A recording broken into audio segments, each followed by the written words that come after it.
Bonjour, je suis Judith Boinat, avocate au barreau de Paris. Aujourd'hui, nous allons parler du contrat à durée déterminée. Il faut savoir que le contrat à durée déterminée est très réglementé puisqu'il constitue une exception, car le principe, c'est d'engager quelqu'un en contrat à durée indéterminée. Le contrat à durée déterminée doit être conclu pour effectuer une tâche temporaire et précise dans l'entreprise.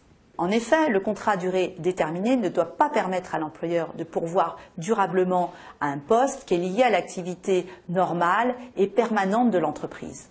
Alors, il y a deux cas de figure. Le contrat à durée déterminée peut être conclu pour remplacer un salarié absent qui est par exemple en congé maladie ou en congé maternité.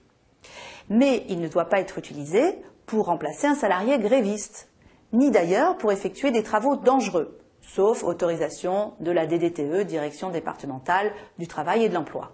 La deuxième possibilité, c'est l'emploi d'un salarié en contrat à durée déterminée en cas d'accroissement temporaire d'activité, mais également dans les entreprises où il est d'usage de conclure des contrats à durée déterminée, comme par exemple en matière de restauration ou de bâtiments publics.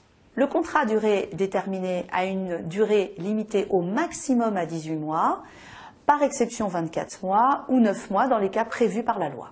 Le contrat à durée déterminée peut être renouvelé une fois, sans que la durée totale du premier et du deuxième contrat dépasse la durée maximale imposée par la loi.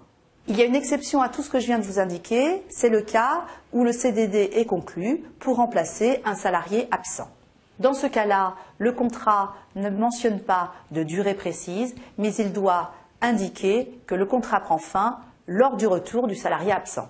Sachez qu'à la fin du contrat à durée déterminée, l'employeur doit respecter un délai d'attente avant de conclure un nouveau contrat à durée déterminée qui s'appelle le délai de carence dans les conditions prévues par la loi.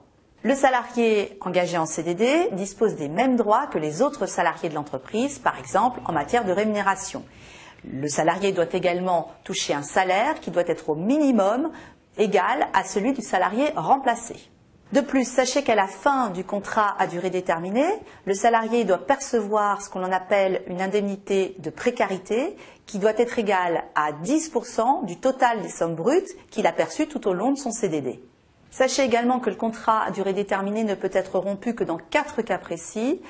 Soit il y a accord entre l'employeur et le salarié pour rompre le contrat, soit il y a une faute grave du salarié, soit il y a un cas de force majeure comme la fermeture de l'entreprise, soit il y a une embauche en contrat à durée indéterminée du salarié en contrat à durée déterminée. Sachez également que si ces conditions ne sont pas respectées, le salarié peut saisir le conseil de prud'homme pour obtenir une requalification de son contrat à durée déterminée en contrat à durée indéterminée. Ce sera par exemple le cas si le délai de carence n'a pas été respecté, si le contrat est rompu sans faute grave du salarié, ou bien si, au terme du contrat à durée déterminée, les relations contractuelles se poursuivent.